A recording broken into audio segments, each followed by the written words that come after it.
নমস্কার সবাইকে, কবিতার রান্নাঘরে আজকে চিকেনের একটি রেসিপি আপনাদের আমি করে দেখাচ্ছি।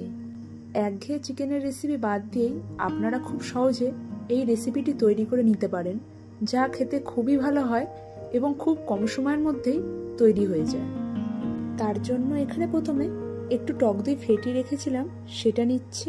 আর এখানে ক্রিম ব্যবহার করছি 3 থেকে 4 চামচের মতন। অল্প পরিমাণ করে রসুন, পেঁয়াজ আর আদা একটু গ্রেট করে রেখেছিলাম, সেটা নিয়ে নিচ্ছি। 1 চামচ করে ধনের গুঁড়ো, জিরের গুঁড়ো আর গোলমরিচের গুঁড়ো দিচ্ছি। আর পরিমাণ মতন লবণ আর একটু পাতিলেবুর রস দিয়ে এটা ভালো করে মিশিয়ে নেব।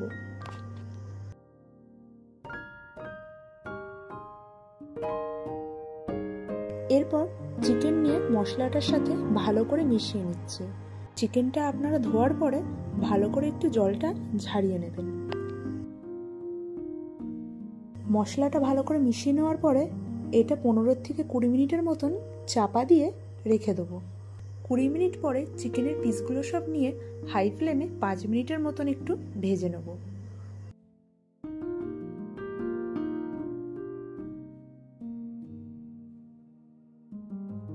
পাঁচ মিনিট হাই ফ্লেমে ভাজার পরে চিকেন মাখানো যে মশলাটা পড়েছিল সেটা দিয়ে দিচ্ছি।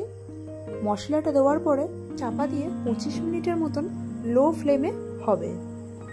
25 মিনিট পরে একটু কাঁচা লঙ্কা, ধনিয়া পাতা একটু কুচি করে রেখে দিয়েছিলাম, সেটা দিয়ে নাড়াচাড়া করে নামিয়ে দিচ্ছি। আপনারা এইরকমভাবে চিকেন মালাইকারি রেসিপিটি অবশ্যই করে খেয়ে দেখবেন, যা খেতে খুবই ভালো হয়, যা রুটি, পরোটা, লুচি এবং ফ্রাইড রাইসের সাথে খেতে খুবই ভালো লাগে।